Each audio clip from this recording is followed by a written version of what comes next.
Hello, hello, brothers and sisters. This is Dr. J.A. Rogers, Mike Side. We are Black Men Declare. We want you to hit that subscription button, hit that like button, help us out. You'll know when we come on by hitting the notification button.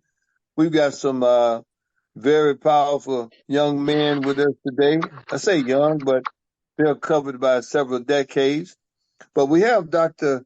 Tell, we have Dr. Banneker, we have Dr. Denmark, and myself. We may be joined later by Dr. W.E.B. Du Bois, but we're going to get it rolling here. And we invite all of you to join us and listen in. Leave any comments below because we truly will appreciate your perspective as well. Black Men Declare, we're here to change the narrative. We have opinions about many things, and oftentimes we don't think our opinion is being well serviced. There was an article recently that came out that had some very interesting observations and perspectives. It dealt with the National Cathedral unveiling a racial justice themed window replacing Confederate windows.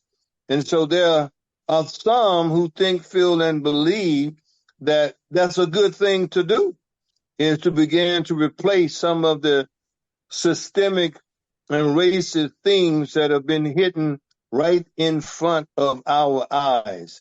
And so tonight, brothers, I guess the first thing that jumps out on my mind is the question: is this turn or this change by the Roman Catholic Church indicative, potentially, of change that we may see occurring in the current white nationalist, systemic, racist Christian community?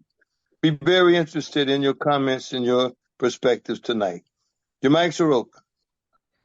Greetings, Dr. Rogers, and greetings to our sisters and brothers of Black Men Declare. This is Brother William Tell. I think this shows the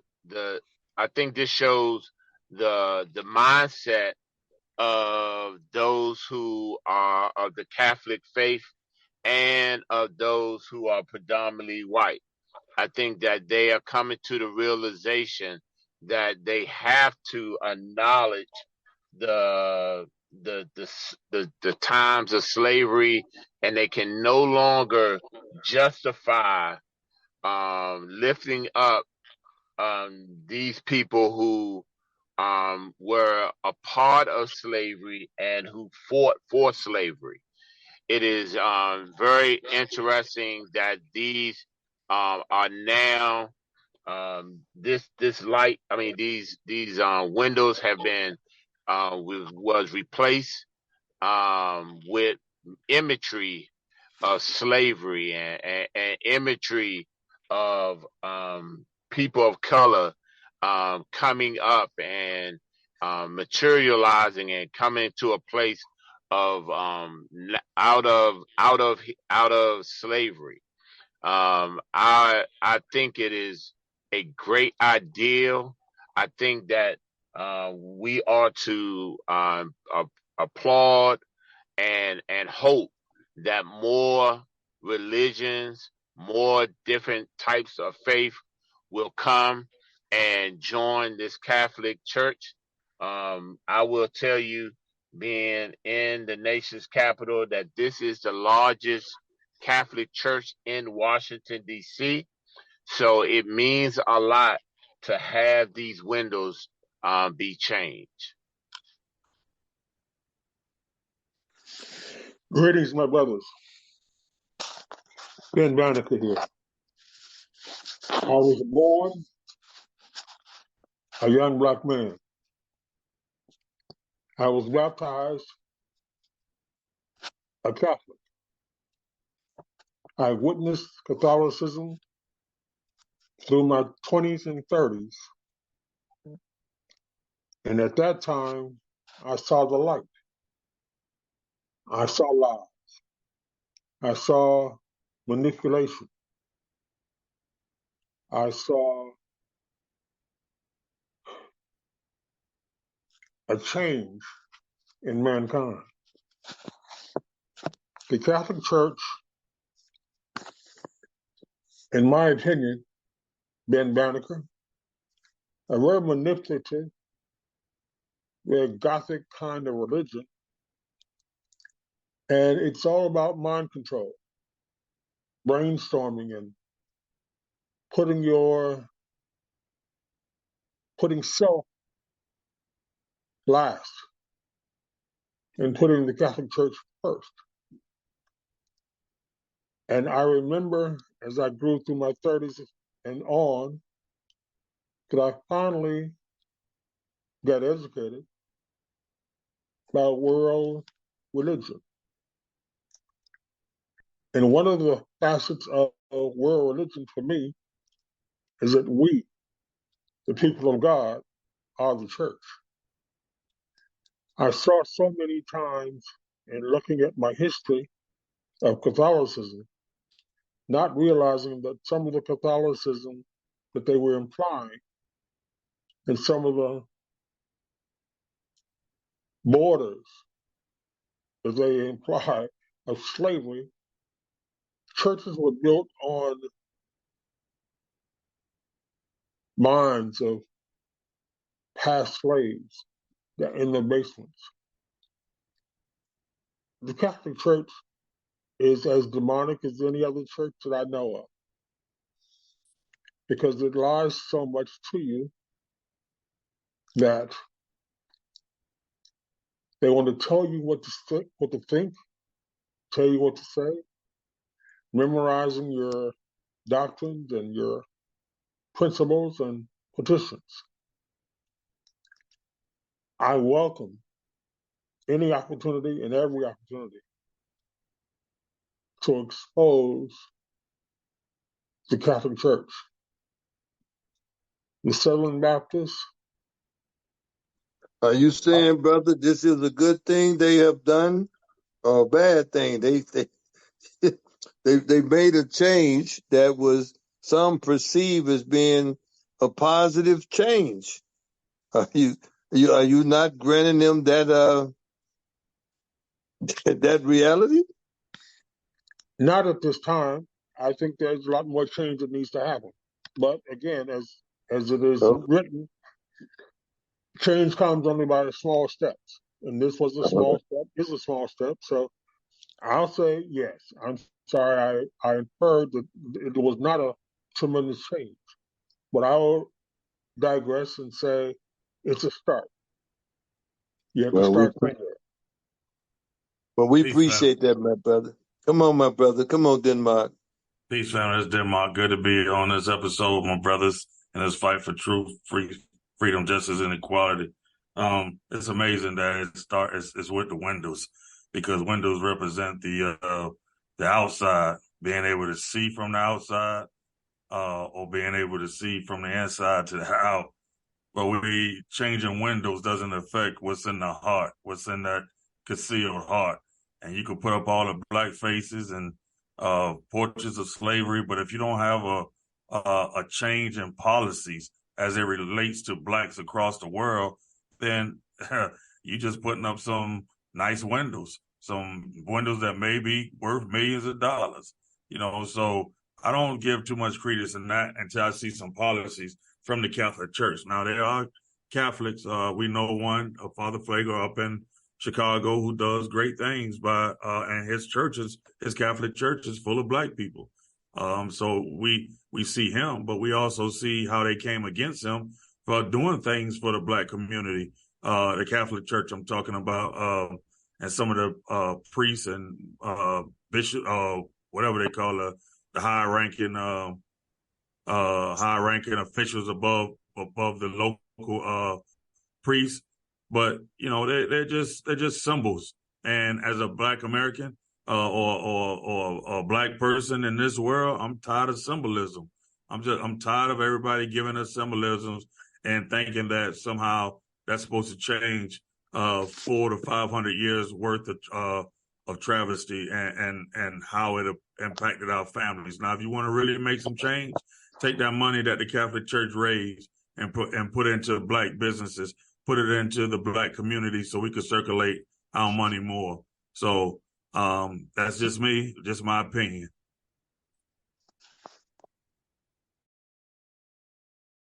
Well, brothers, this is a powerful question, first of all. And I think everybody has hit elements of it.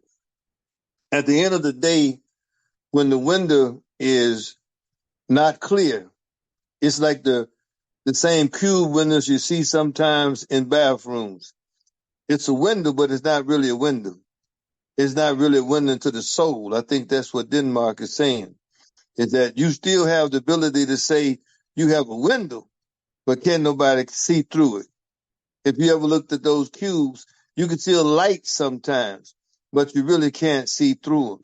And so it's still a facade. It's still this imaginary situation where we are being told, hey, we want to increase, racial justice. We want to do this. Wouldn't it be more powerful, once again, for the Catholic Church, who, let's not get it twisted, one of the richest institutions on the planet? How about going to the communities in the urban areas of America and other urban cities around the world that are predominantly black? Build some recreational centers. I keep coming back to this over and over again. I mean, build some swimming pools. Real things that can have an impact on the lives of people. Not all of this symbolism. I mean, we have enough symbolism as it is. What the world needs now and what black folks need now is tangible evidence and tangible involvement of people that say they want to help and they want to improve racial relationships in America and around the world. Now, Dr. Tell, I don't know if we've hit any of the points that you may have been thinking about. I know you were our lead person when we started thinking about this particular topic. But is there anything in a short, 20 seconds that you want to add to this conversation? Yeah, I just would like to just add that I hope, again, that as you have mentioned, that this is just the beginning, that this small gesture does not erase all of the injustices that they have done. And just as we have said, and you all have said, just because you change the outward appearance doesn't mean that you have changed the heart. And we know that God looks at man in his heart, and that's the way we are too. So we hope and we pray that people, not just that church, but all churches and all other denominations and faiths will go and really look at their heart and see what they're doing. All right. That's powerful, brother. Now, I tell you what, it makes me think of something that also is going on in the world today in terms of change. There is change going on in the church, but also out of the church, there are some areas, there are some countries, there are some nations that are also forming a change. It's called the BRICS, for Brazil, Russia, India, China, South Africa, and others. And there are those that believe they are slowly taking over the world. They're coming together because when you look at that particular group, now you're speaking of a group that's more populous. It has more potential power than what's so-called G7 or G20. It's a group to be dealt with. And so we'd like to know, what do you think is going on there? And I'd like to get Dr. Banneker's input on this first. Dr. Ben, what's going on with that BRIC group, and why should we be concerned, even though some say their development is real slow at the moment? But they're dealing with the money piece as well. because we know and understand that this fiat currency, where the United States has been the big dog in making everybody bow down to that U.S. dollar, that's changing. Come on, give us some input on and perspective on that. Greetings, brothers. Greetings, family. Greetings, my listening audience. You're absolutely correct. BRICS is the acronym for the other world. A world that's growing up, a world that's decided that I ain't taking no more stuff. BRICS stands for Brazil, Russia, India, China, South America. It also is lending new ideas and new members coming as it is growing to Argentina, Egypt, Ethiopia, Iran, Saudi Arabia, and the United Arab Emirates. BRICS is growing slow, but overnight, it is going to be the one that controls the world currency today. The United States was formulated in this fiat system that they claimed that they wanted to give and take hostage for creating wars and rumors of wars and making everybody pay for a piece of paper that had no value. In 1913, when it was initiated, we were a gold standard country, the United States. But in that time frame, the powers that be, the white establishment, changed and made the fiat dollar paper, and it isn't worth what it's written on. The petrodollar is how it was evolved and how it's known. BRICS is going to be based on gold currency. I'm sorry, not currency, but gold, real gold, bricks of gold. It's going to be backed by a substantial value, whereas the fiat dollar has little or no value at all, except what the assumption is of its creation. But with BRICS comes a new relationship with finance. Now, I've been on this planet a little time, but not in the creation of the formulation of BRICS. I'm sorry, not the formulation of the fiat currency. However, we know the playbook. We know the stories. We've seen how the United States has manipulated every other country around the world and asked them to pay through various means of contraband. Right now, our political system, our actual living conditions are formulated on hypothesis. BRICS has been formed to change all of that. In recent years, from 1950, actually beyond that, from 1930 and beyond, we've formulated and seen how BRICS is going to Dr. move. Banneker, I want you to hold that thought for a minute. Let me get some comments from the other brothers on the panel.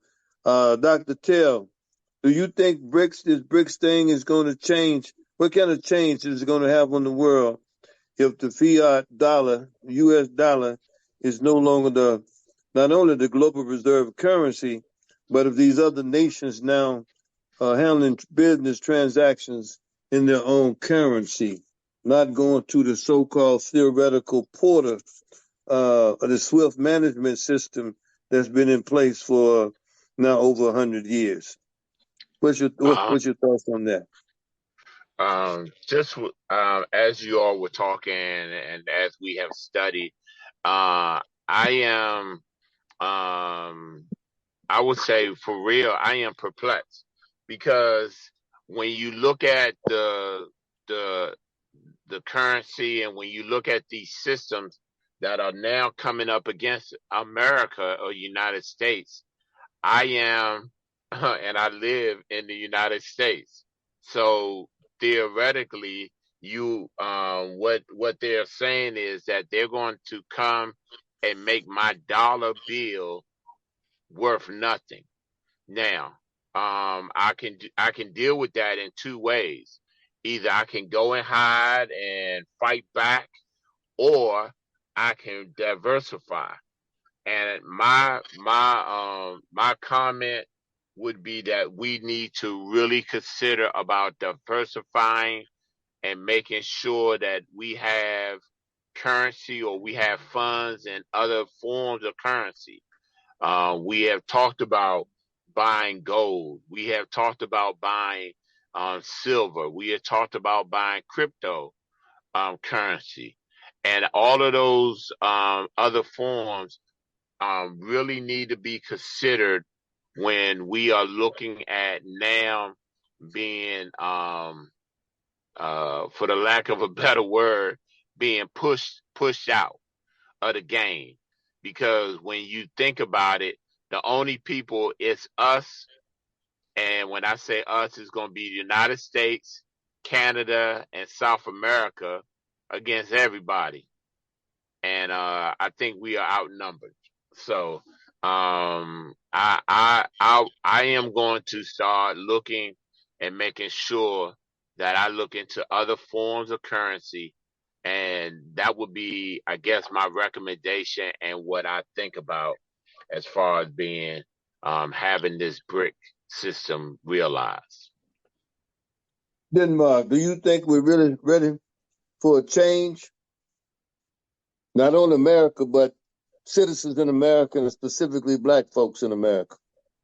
Absolutely not. Black folks in America, we've been tied to the American system for so long, hoping and praying that one day our former enslavers would open their hearts and their minds to us. And to be quite frankly, I blame it on Black leadership that we haven't diversified to the point, like my brother William Tell. And just a brief thing, my brother Banneker said South America is actually South Africa. But our leadership that has been leading Black America had plenty of opportunities, especially in the 60s and the 70s, of really becoming a dominant force. If we would have followed the likes of Malcolm and others who created friendships across the world, especially in Africa with Kwame Nkrumah in Liberia, we had opportunities, and we have opportunities now to create friendships outside of this American system, so that when it hits, we can still somehow have places where we can go and be welcome and create business opportunities. But we so tied to this leadership, this current leadership, who still has a great hope of them opening them their arms to us, and to the point whereas now they are seeing that, hey, this BRICS is coming. Black folks are our last hope. Let's think about giving them reparations after 400 years. Let's think about it now. Let's have policies and procedures where we try to give them a few dollars so they won't be so quick to move out against us, because they are our saving grace. With the music, the entertainment, those are Americans' biggest exports. But that's ours, that we can take and control and create capital and resources for us. I look at somewhere like India, who has basically taken over the technology field, and we are building that middle class while our middle class is suffering. But nobody is saying that. All they're saying is go vote for Joe Biden, vote for Kamala Harris, but not looking at our middle class and how it's being decimated. All right, Dr. Ben, anything you want to to add to the perspective at this time? Give you Yes, 30 seconds. absolutely. He who controls the money, controls the gold, controls mankind. Words that we playing on right now. We do need, as Dr. Tell was talking, and Dr. We need to put our hands to the plow now, make our own work of life. BRICS is here. It's not coming, it is here. The sign of the times has changed. The value of currency is now gold. I share that in love. Peace. All right. Well, you know, one other perspective I would say on the BRIC situation is this. You've got a white man involved in the mix that is very much fed up with how his country, the Soviet Union, was broken up. And here he is hanging out with black folks and yellow folks. And that's a very powerful thing. When you look and see at those guys standing up there together, and if you see that reality, and you see all of the power that's being made available, and now with Saudi Arabia and some of these other countries that Dr. Ben mentioned, brothers, I'm telling you, that is a powerful coalition. And what's going to happen, and what is happening already, the European or the Eurocentric mindset about dominating the world is being threatened very, very dearly. And it would not surprise me at all that just like here in America, when an attempt is always made to get us to hate somebody, the same thing is going on right now in nations around the world, Eurocentric nations. Find ways to hate black people, or more succinctly, any people of color. And so it cannot be stopped. It's already been released. These countries now have already gained confidence. They already see how powerful they can be when they come together in agreement. You have even some of these nations that in the past, a European country or a Eurocentric country or a white country for that matter, could really say things to them and cause them to bow down. Those days are over. I believe that sincerely. But let's move on to something else, brothers, and let's do a test. I'm going to ask you all to test your mics and see when you're not speaking, if you're on mute or not. Getting a little reverberation while we're here. Because we're going to also spend some time when you talk about the BRICS. Those are nations, families of nations coming together. And all of it is about who controls the narrative. Is it going to be a Eurocentric narrative, or is it going to be a narrative that's more diverse, or one that encapsulates more people, more different perspectives and mindsets? And so one of the things, of course, that's always vitally important is the family. And I know Denmark, I like to see what you've been looking at and hear about what you've been attempting to get a better handle on as it relates to this attempt to control the narrative around black families, and how the imagery that's happening in social media is at conflict with that need for black families to understand what time it is and get control once again of the narrative. So, Denmark, what kind of thoughts or comments you have on that? Peace, my brother. Thanks, man. Just scrolling through social media these past few weeks and really paying attention. Like, you're seeing women, especially rappers, and we know good, bad, or indifferent.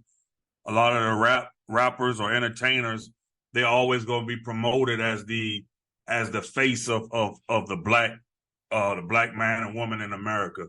And right now, what we're seeing is the glorifying of women who are half naked, cursing, talking about they're going to have extreme sex or have, just talking about sex in general with men, no matter how many, what they're going to do to the men, what they're going to, you're just seeing this image. And then when it comes to the black man, you're seeing the feminine man now. You're starting to see them promoting more feminine men dressing like either women or dressing with the tight clothes. But there's so many negative images out there as it relates to black people. And especially with our last subject where we talked about with BRICS and, us being able to go across the globe and do business. But when you have this image perpetuated across these media platforms of black women with no men in their lives, all we talking about on social media is going after the bag. Nobody's talking about family anymore. All of the top entertainers, you hear them talk about the bag, and you look behind them, they don't have any woman on their side. I did a little deep drill. Marriage in the 1900s was around 60% with black folks. With around 60%. Today is less than 30%. Marriage, black people. Say, in the 1920s, 14% of black families were led by single women. Today it's over 50%. This is the image that is being displayed across the world at a time where the world is changing. And nobody's talking about it. Again, I hate to beat a dead horse, but all you hear is vote for Joe, vote for Joe, vote for Joe. I don't like Donald Trump. Let's get him off the platform. But nobody's talking about what it's going to take to fix us. Now, you do have a few, I'm going to say, extreme black Republicans who are talking about these issues, but they're talking about them in a way that's only to benefit what the Republicans are talking about. I don't think they really, we're talking about the Candace Owens, the Larry Elders, those types. I don't think they really have a desire to see a change. That's just a talking point for them right now that they've been given. But my point is we have to control that thing. When we talk, it's okay to go get the bag. It's okay to secure financial freedom for your family. But if you don't even have a wife on your side, that's supposed to be the one who helps you or having a helpmate, what are you securing it for? Because you're going to produce children who have the same mindset that you had. Don't have no family. There is no family structure. So I'm just saying we have to be careful of this image that are out right now, and we have to be diligent in promoting a different image.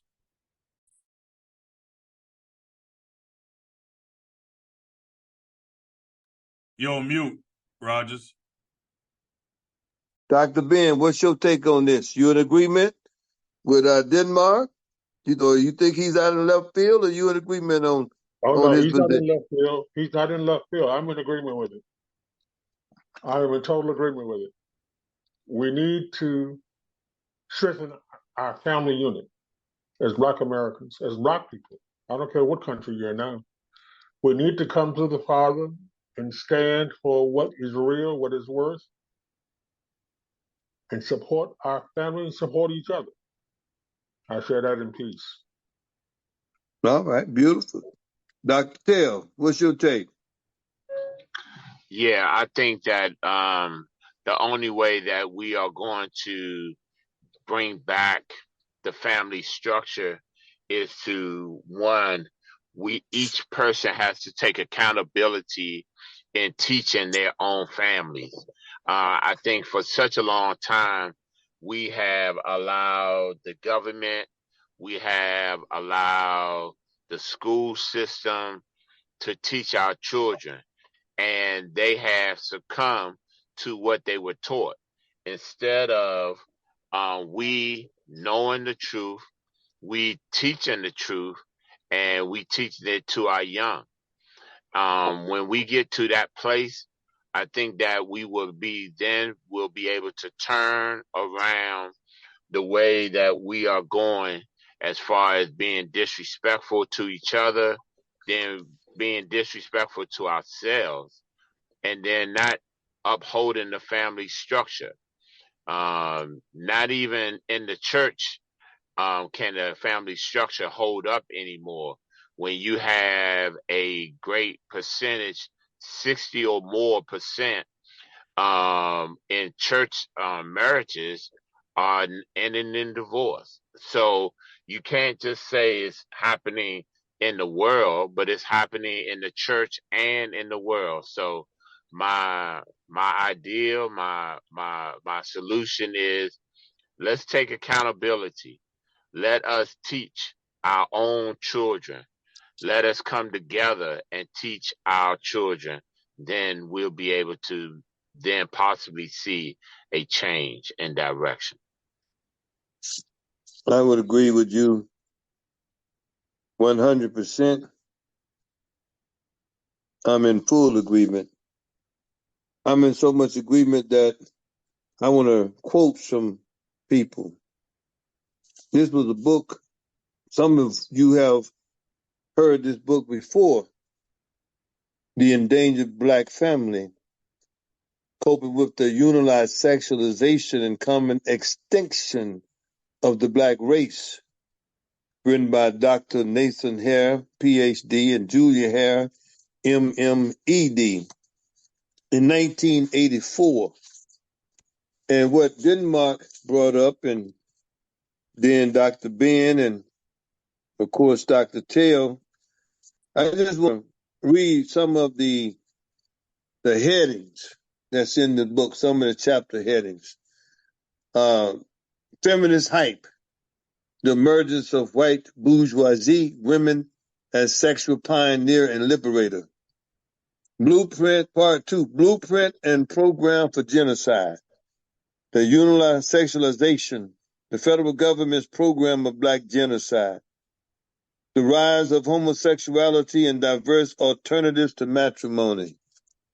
What makes a man a pimp? The pimp whore complex. Learning to love, learning to hate. The successful black woman's man's problem. Blues for Snow White. The white woman, black man attraction. Why black women are turning to suicide. The reconstruction. Who killed black sexuality? What is black feminism? What is black masculinity? Coping with alienation in the coming bad years. And then the second stage on the path to destruction. Now that's some very powerful stuff. Again, that was written in 1984. So you're talking there, what, almost 40 years ago. And Denmark hit us with a stat. You go from 60+% families intact to now less than 30, about 27% is the number. We're going to have a very difficult time in controlling the narrative when we look at those kind of statistics. Very, very much so. But if we don't do something now, I don't know what could be done, to be quite honest. We've got to get back. And that 27, 28% of intact or surrogate or hybrid or whatever you want to call it, families where you do have a positive male and woman in there, it's got to be leveraged, I believe, to the next level. It's got to be. If it's not leveraged to the next level, then I believe what the Hares speak of in terms of the extension of the black race, not extension, EXTENISON, no, extinction, EXTINCTION. We all wiped out.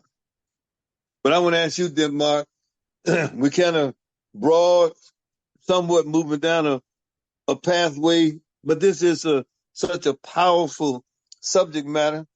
It's sometimes difficult to get your arms wrapped around it. But is there any single thing, given the shortcomings we know that are present in this current dispensation, if somebody wanted to take away something after listening to this, what would you want them to take away? Denmark. That we have gained since coming out of being enslaved to now, we have gained in individual areas as far as education, as far as climbing corporate ladders.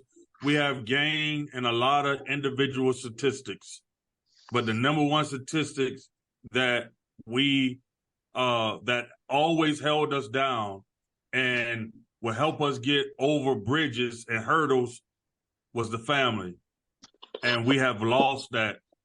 And if we don't repair it, doom is on the rise for Black people across America, no matter how much money we have made and no matter how much education, because they have separated us from the one thing that gives us our energy and our power, kind of like Popeye and spinach. That's what the Black family represents.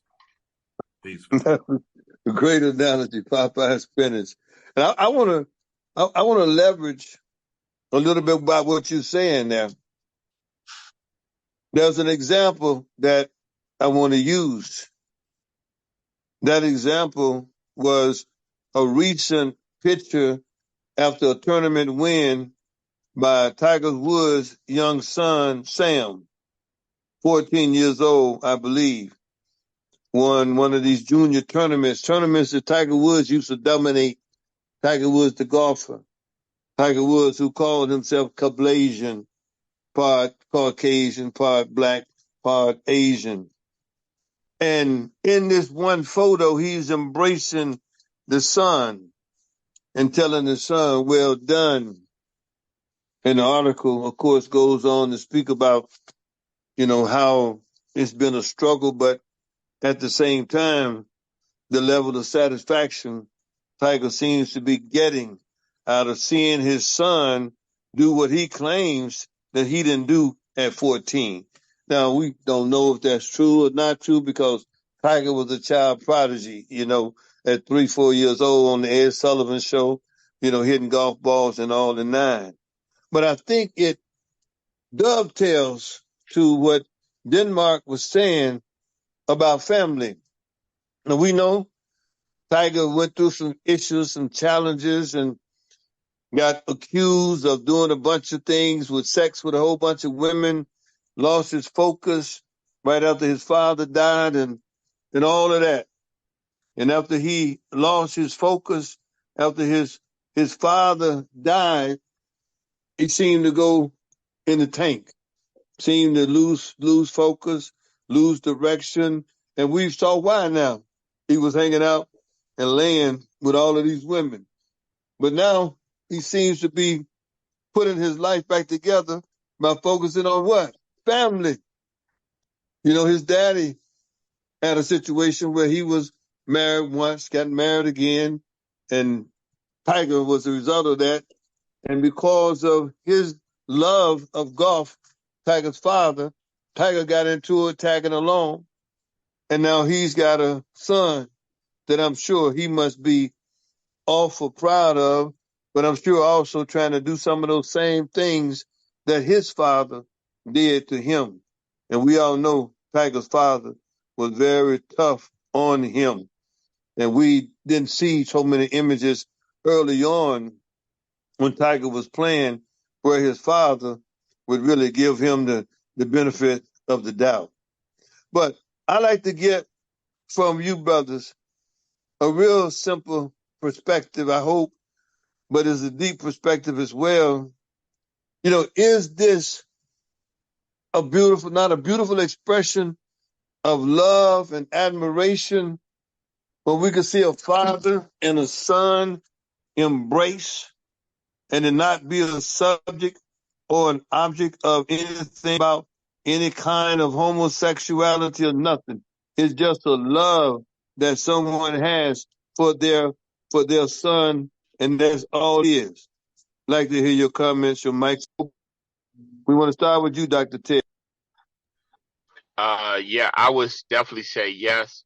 I am always thankful and always proud when there is imagery that is put out into the masses of a black man standing up and doing what they are supposed to do. We need that more. We understand that for the last maybe 60 to 80 years that the message went out that black men, black fathers specifically, do not take care of their responsibilities. And now here we have a relatively young black man doing and taking care of his son Sam. When I think about him, I think about the Venus and Serena and their father Richard, and I think about how people thought that he was hard but he brought about a discipline for them, and they have now carried that discipline into their mature adult life and shared it with their own children. So I am very happy, very thankful to see this type of imagery being portrayed out into the world today to change the narrative that we who are black fathers do love and take care of our children and our responsibilities. Powerful. You want to expand upon that, Dr. Ben? I agree with Dr. Tell in that it starts. The family begins, the head of the household, the man in the household. It has a beginning, and everything that is identified or that has culture has a starting point. You say we start with the seed of a man, but the man has to present himself to be the anchor of the family. I concur, I believe wholeheartedly that we are onto something, but it starts with family, and it starts with mankind, particularly black men. I share love. Denmark, how would you kind of integrate this piece? I know some people got some challenges with Tiger and his blackness, but he's a brother. He's a black man. He has issues like all of us. But how do you see how that fits in the narrative about the black family? Yes, barring that one issue that I had with Tiger about him and his so-called claiming blackness or whatnot, this image is the type of image that actually needs to be displayed. And it's people like him embracing his son. It's people like I saw the tennis match with Coco Gauff and her dad in the stands and him crying or welling up, because his daughter just achieved something so great. Then I remember the Balls, the Ball family, and LeVar Ball and his sons, and him how he handled his sons, and they had the little show, and he telling his sons that he loved him on national TV, and he also had his wife there with him, displaying that family atmosphere. You look at Richard Williams and Serena and Venus and how he protected them when people didn't want him to protect them, but he protected them and, allowed them to achieve something great, man. I look at Steph Curry, and when he doing interviews and his children are there and he has a wife and his wife is doing great thing. I look at LeBron, how he's telling his sons he love them, hugging them on camera, and him with his black wife in the kitchen, them having fun together. And those are the images that I would love to see. I don't care if you have if they have a black or white. The point is they got a family structure that they're building something. So for me, that's what matters to me. That's the image that I was talking about earlier, that we need to see black men with their wives, with their children. And if they don't have a wife, still just them showing the level that we do love we do love our children. We're not leaving them like we may have done in the past for situations that were caused by things outside of our control. We're not doing that anymore. We have achieved something. I mean, we know better now, and we're going to do better. So that's my perspective. Beautiful. Well said, brothers. Powerful. That imagery is so powerful. The imagery that we see on the negative side, the sexual objectification of our women, that's got to cease. And we have to have an increase to counterbalance, this derogatory thing about our black men. The last thing I'm going to say in regards, I know a lot of people, and I say this often, I know you love you some Tyler Perry, but you really got to check the strategy and the predictive programming that surrounds that character, Madeir. You really got to get an understanding of all of the imagery that goes into that, to where you trying to sit up and you trying to see how does that fit into, your grandmother. Well, first of all, your grandmother was your grandmother. She was a woman. She wasn't no man.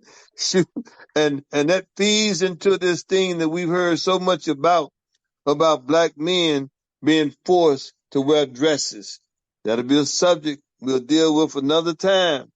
But these imageries and these opportunities, if you have an opportunity, give your son a hug. Give your daughter a hug. I mean, we've been doing some teaching on the relationship between the black father and the black daughter. And we're going to come back and we're going to deal with that as well. If you're our listening audience and you want to catch us the next time we come on, smash that notification button so you'll know when that is. Because we are black men declare we do want to change this narrative about so many subject matters, because we believe we have a unique perspective that's not being told in a positive manner by mainstream corporate America, mainstream mass media, and that must change. That must change. Brothers, I'm going to give all of you 15 seconds. Any parting comments on whatever your heart feels today? 15 seconds. Dr. Tell, 15 seconds. Whatever you do it with the spirit of love. Love covers over a multitude of sin, hatred, and anger, and evil. Love one another. All right. Dr. Banneker. Start something. Start the process of recovering who you are and whose you are. It's time to be held accountable and not run from your responsibility. I share in love. Dr. Denmark. Protect your family, protect your mind, protect your assets, and don't let these people out here that's controlling the media tell you anything different. Family first. You heard it here first. Black men declare. We are here to change the narrative. Go out, have some conversations with other folks, your friends, your families, neighbors, co-workers, whoever.